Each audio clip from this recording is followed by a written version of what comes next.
Good morning all of you. आपके अपने YouTube channel geography junction पे आपका हार्दिक स्वागत है।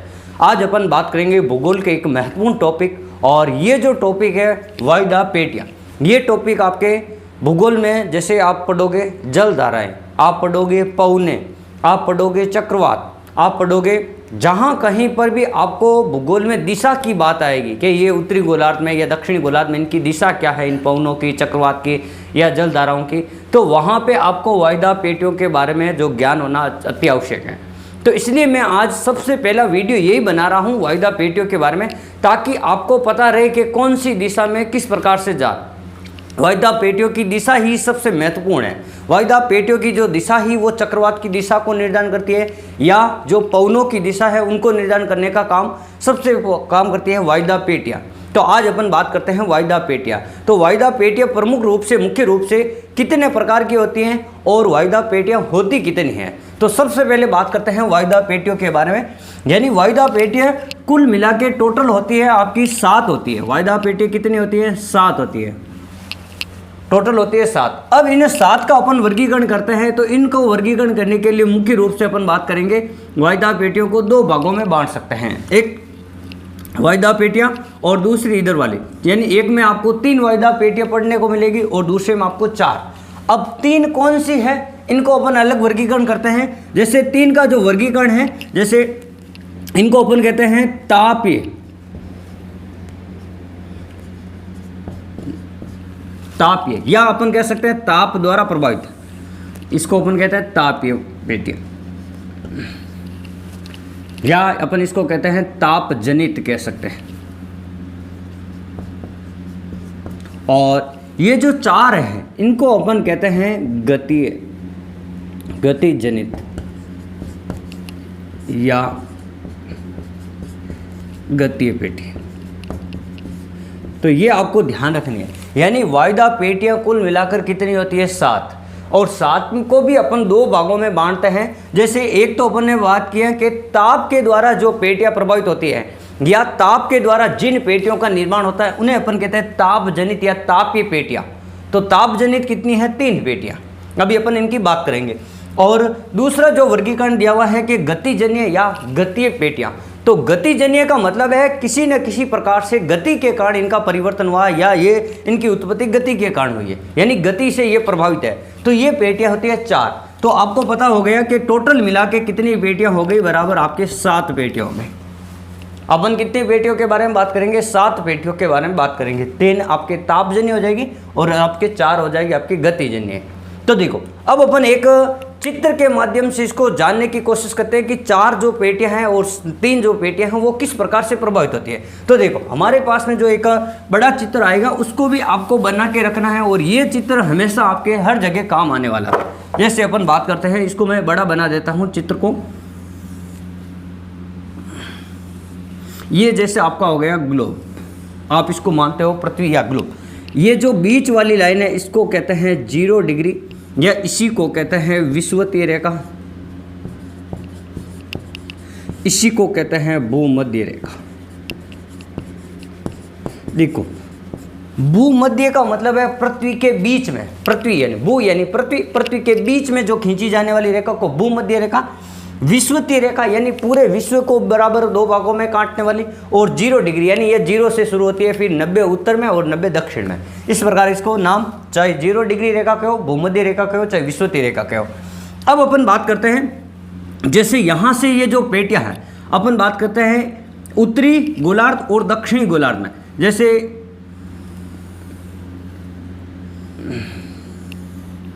ये एक पेटी हो गई, एक पेटी ये हो गई, और विषुवत रेखा के दोनों ओर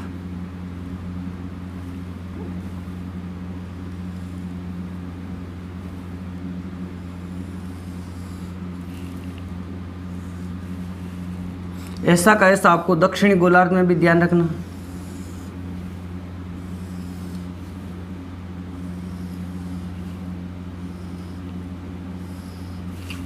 अब देखो, इन पेटियों को अपन ने नाम वर्गीकरण कर देते हैं।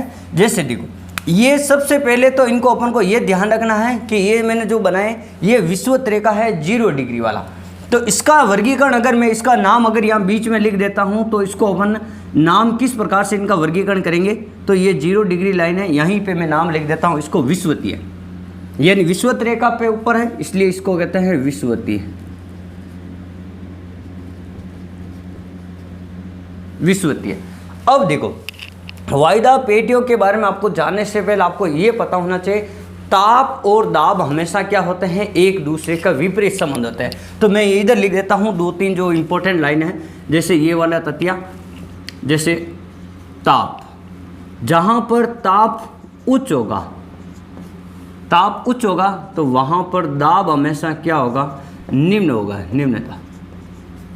जहाँ पे तापमान उच्च होगा वहाँ पे दाब क्या होगा, निम्न होगा। ये चीज़ आपको ध्यान में रखनी, पहली बात। और दूसरी बात आपको ध्यान में क्या रखना है कि ये अगर विषुवत रेखा है तो विषुवत रेखा के ऊपर सूर्य हमेशा लंबवत चमकता है, तो तापमान यहाँ पे सर्वाधिक रहेगा।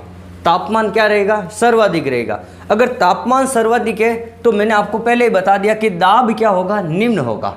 इसीलिए इस पेटी का नाम विषुवतीय निम्न दाबीय पेटी रखा गया। तो इसको मैं लिख सकता हूँ विषुवतीय निम्न वायु दाब पेटी। अब आपको ये समझ में आ जाना चाहिए कि यहाँ पे मैंने निम्न दाब क्यों रखा, क्योंकि मैंने आपको पहले ही बता दिया गया ताप और दाब के बीच में विपरीत संबंध होता है। ताप और दाब के बीच में विपरीत संबंध होता है। जब ताप उच्च होगा तो दाब निम्न होगा। ऐसा कैसा अपन आगे भी करेंगे।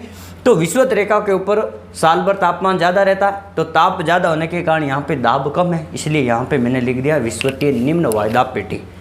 विषुवतीय निम्न वायुदाब पेटी। अब देखो ये कहीं पर आपको मिलेगी 0 से 5 डिग्री के मध्य या 0 से 10 डिग्री के मध्य। तो यहाँ पे आपको ध्यान रखना 5 और उत्तर और 5 दक्षिण, ये वाला लिख दिया। यहाँ कहीं आपको अगर 10 मिल जाए, कुछ किताबों में 5 से 10, तो ये आपको ध्यान रखना n और इधर 10 के बाद में ये s, यानी 5 या 10 उत्तर में, 5 या 10 दक्षिण में। इसको कहते हैं विषुवतीय निम्न वायुदाब पेटी। तापमान यहाँ पे अधिक रहता है साल भर, और तापमान अधिक के कारण यहाँ पे वर्षा भी अधिक होती है, और विषुवतीय प्रदेशों में हमेशा 2 से 4 के मध्य भूमध्य रेखा पर मूसलाधार बारिश होती है। तो ये ध्यान रखना। अब यहाँ से दूसरी बात सॉरी, अब अपन बात करते हैं 30 से 35 के मध्य।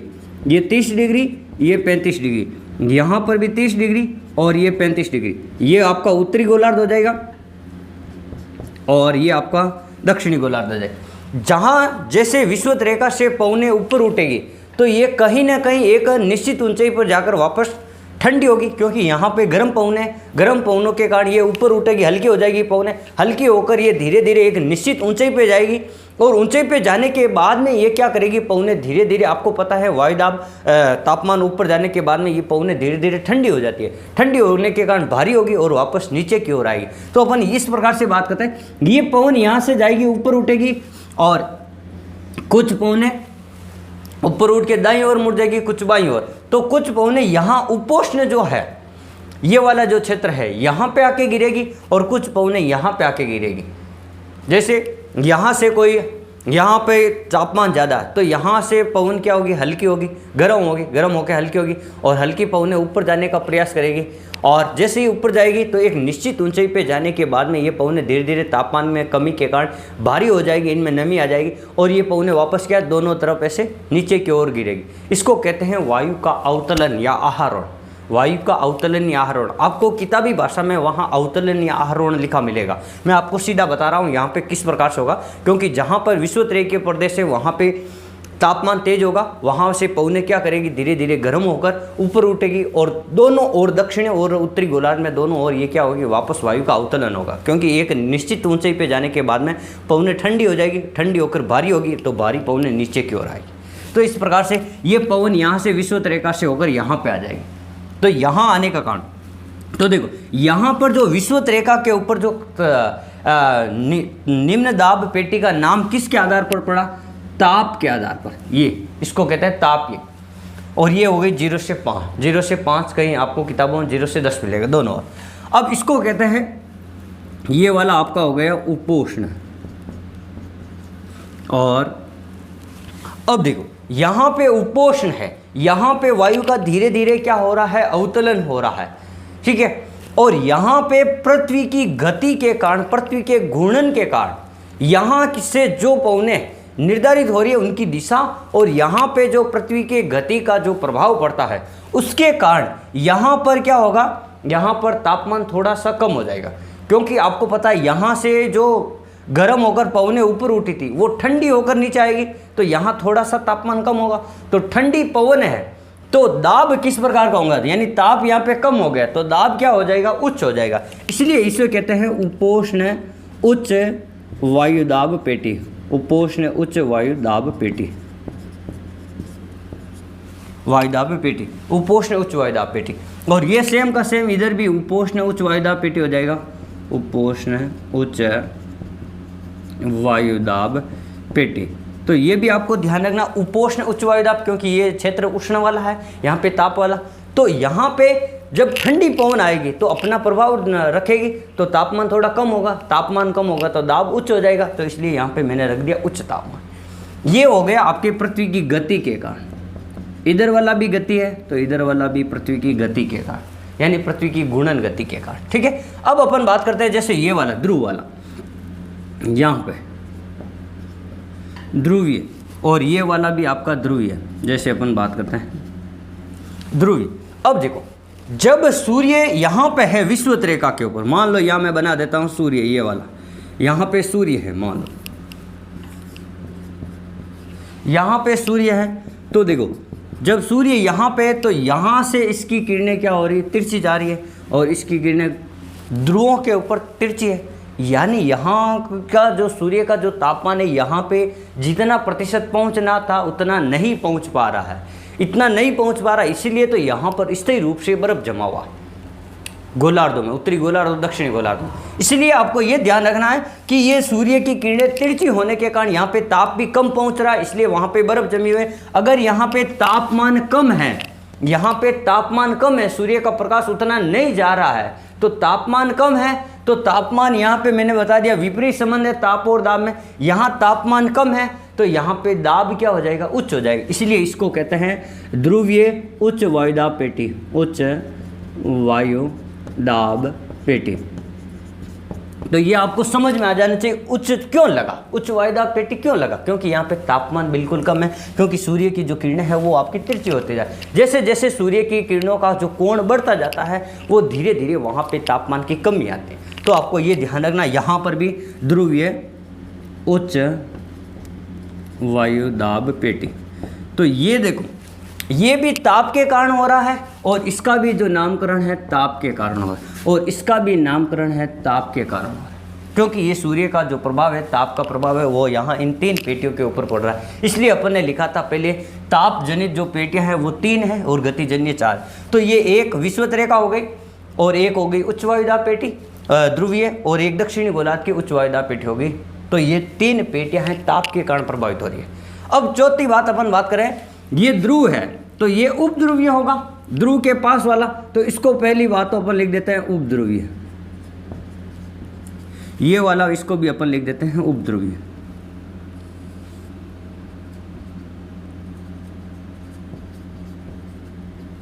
उपध्रुवीय। अब देखो उपध्रुवीय है, लेकिन यहाँ पे आपने जैसे कहीं पर भी देखा होगा या आपने पढ़ा होगा, जैसे ये गोलार्ध की मैं बात कर लेता हूँ, जैसे ये 0 डिग्री, ये 30 डिग्री है, ये 60 डिग्री है और ये 90 डिग्री है। तो यहाँ पे व्यापारिक पवन इस प्रकार से चलती है 0 से 30, और यहाँ पर इस प्रकार से चलती है, और गोलार्ध में वापस इस प्रकार से चलती है। यानी जो पछुआ पवन है और ध्रुवीय पवन है दोनों आपस में टकराती है, तो वहाँ पे ताप और दाब थोड़ा सिमिलर हो जाता है, कम हो, दोनों का रिमिक्स यानी मिश्रण मिलता है। तो यहाँ पे ये किस कारण होता है, ये भी पृथ्वी की घूर्णन गति के कारण यहाँ पर भी ताप और दाब के ऊपर प्रभाव पड़ता है। और हमेशा यहाँ पर उच्च दाब है तो यहाँ हमेशा ध्रुवीय निम्न वायुदाब पेटी होगी।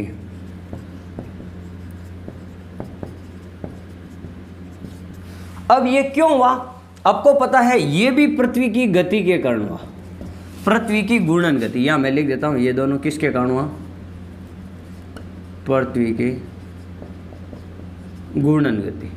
तो ये चीज़ आपको ध्यान रखनी, पृथ्वी की घूर्णन गति के कारण उपोष्ण और उपध्रुवीय उपोष्ण और उपध्रुवीय जो पेटियों का जो निर्धारण है वो किसके कारण हुआ? मुख्य रूप से अगर आपको कारण पूछ लिया जाए, पृथ्वी की घूर्णन गति है, पृथ्वी की दैनिक गति है, या अपन बात करते हैं तापीय गति है, तो आपको ध्यान रखना पृथ्वी की घूर्णन गति के कारण इनका क्या हुआ है? उपोष्ण उच्च वायुदाब पेटी और उपध्रुवीय निम्न वायुदाब पेटी का नामकरण हुआ है इनके कारण। अब देखो, अब आप इस चित्र को देख रहे हो, जैसे यहाँ पर भी मैं लिख देता हूँ उपध्रुवीय निम्न वायुदाब पेटी। अब देखो, आप इस चित्र को देख रहे हो कि इस चित्र से आपको ऐसा लग रहा है, कभी आप ऐसा भूल जाओ कि भाई ये वायुदाब पेटी उच्च आएगी निम्न आएगी, उच्च आएगी निम्न आएगी, तो इसका मैं एक तरीका बता देता हूँ आपको। आपने नाम सुना होगा इस प्रकार का एकांतर क्रम।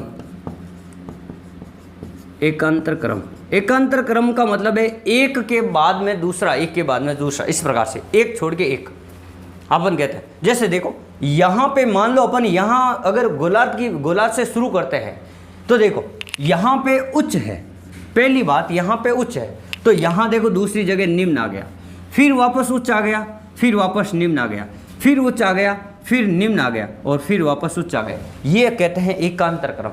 एक के छोड़ के वापस एक में वो सेम ही आएगा, उच्च निम्न उच्च निम्न उच्च निम्न। अब मान लो ये नहीं याद रहे, अब आपने जहाँ से शुरू किया, जैसे विषुवत रेखा से शुरू किया, ये रही आपकी विषुवत रेखा, तो विषुवत रेखा पे देखो आपको पता है कि निम्न वायुदाब है, निम्न वायुदाब, तो जैसे ही अपन ऊपर जाएंगे तो उच्च वायुदाब आएगा, और फिर ऊपर जाएंगे फिर वापस निम्न आएगा, फिर वो उच्च आ जाएगा, और वैसा का वैसा अपन नीचे जाएंगे, यहाँ विषुवत रेखा पे निम्न है तो ये उच्च आ गया, फिर निम्न आ गया, फिर ये उच्च आ गया। तो इस प्रकार से जो ये वायुदाब पेटियों का जो निर्धारण है, वो वायुदाब पेटियाँ कितनी होती हैं, उनका नामकरण किस प्रकार से होता है, और इनके लिए जो वायुदाब पेटियों का जो निर्धारण के लिए मैंने आपको 7 कुल पेटियाँ बताई, उनमें से 3 वायुदाब पेटियाँ ताप जनित पेटियाँ हैं और आपकी 4 पेटियाँ हैं गतिजन्य पेटियाँ हैं, और उनका नामकरण किस प्रकार से हुआ ये यहाँ पे 4 आपको मैंने बता दिया। इसमें आपको एक क्रम ये याद रखना है कि जो ताप और दाब होता है वो हमेशा विपरीत होता है। ताप और दाब क्या होता है? हमेशा विपरीत होता है। तो ये वाला एक तो आपको ये वाला चीज़ ध्यान रखनी है, और दूसरी चीज़ आपको ताप के कारण 3 पेटियाँ हैं और गति के कारण 4 पेटियाँ, ये वाली चीज़ आपको ध्यान रखनी है वायुदाब पेटियों में। और गति वाली कौन कौन सी है, तो आपको यहाँ पे भी ध्यान रखना है, ये जो उप लगा हुआ है, जैसे उप ध्रुवीय, एक चीज़ और आपको बता देते, उप ध्रुवीय और एक लगा हुआ उपोष्ण। तो देखो उप और उप, जहाँ पे उप वाली जो पेटियाँ आ रही है, इसका मतलब है वो गतिजन्य पेटियाँ। तो ये भी आप, इससे भी आप याद रख सकते, उप वाली जो पेटियाँ आएंगी कहीं पर भी आओ, चाहे उत्तरी गोलार्ध आओ चाहे दक्षिणी गोलार्ध आओ, आप मान लो किसी भी प्रकार का कंसेप्ट भूल भी गए हो, तो आप ये उप वाला अगर ये आपके दिमाग में याद आ गया कि सर ने उप वाला बताया था, उप ध्रुवीय चाहे बोलो चाहे उपोष्ण उप ध्रुवीय बोलो, तो ये दोनों जो पेटियाँ हैं ये गति के कारण प्रभावित होती है। और गति कौन सी होगी? पृथ्वी की घूर्णन गति होगी। घूर्णन गति का मतलब एक दिन वाली पृथ्वी की दैनिक गति, जिसको आप कहते हो पृथ्वी की दैनिक गति, परिभ्रमण गति। तो ये वाली जो चीज़ें हैं ये आपको यहाँ से ध्यान रखनी है वायुदाब पेटियों के बारे में। अपन इससे नेक्स्ट टॉपिक में पढ़ेंगे व्यापारिक पवनों के बारे में, स्थायी पवनें किस प्रकार की होती है, और वहाँ पे फिर आपको ये वाला टॉपिक हम बताएंगे कि यहाँ से किस प्रकार होता है, ये जो वायुदाब पेटियाँ हैं ये किस प्रकार से आगे प्रोसेस करती है। तो वहाँ पे आपको जो पवनों के बारे में बताएंगे, वहाँ आपको इनका कारण सहित बताएंगे कि ये अब इस पवन से इधर की ओर आ रही है। आपको एक चीज़ पता है कि पवन हमेशा उच्च वायुदाब से उच्च दाब से निम्न दाब की ओर चलती है, निम्न दाब की ओर चलती है। देखो उच्च दाब से निम्न दाब की ओर चलती है। तो देखो यहाँ पे देखो उच्च दाब है ना, उपोष्ण कटिबंधीय उच्च दाब, तो पवन यहाँ से इस प्रकार चलेगी। फिर यहाँ पर उच्च है तो यहाँ निम्न है, तो मैंने आपको बताया पवन उच्च दाब से निम्न दाब की ओर चलेगी, तो ऊपर की ओर चल रही। फिर देखो यहाँ उच्च आ गया तो यहाँ से ये इस प्रकार चलेगी, देखो। और हमेशा ये वाला क्षेत्र 0 से 30 वाला और 60 से 90 वाले में हमेशा सेम चलेगी। फिर देखो यह वाला निम्न है, ये वाला उच्च है, तो यहाँ से इस प्रकार चलेगी। ये आप देख रहे हो इस प्रकार से चित्र यहाँ पे वायुदाब पेटियों का, और यही जो चित्र है आपके हमेशा काम आएगा। और यहीं से अब देखो जब अपन बात करेंगे पवनों के बारे में तो वहाँ आपको बताएंगे पवन की गति किस प्रकार से होती है, किस प्रकार से पवन की जो दिशा है वो मुड़ जाती है, कौन से बल के कारण, कौन से दबाव के कारण, तो वहाँ पे अपन बात करेंगे।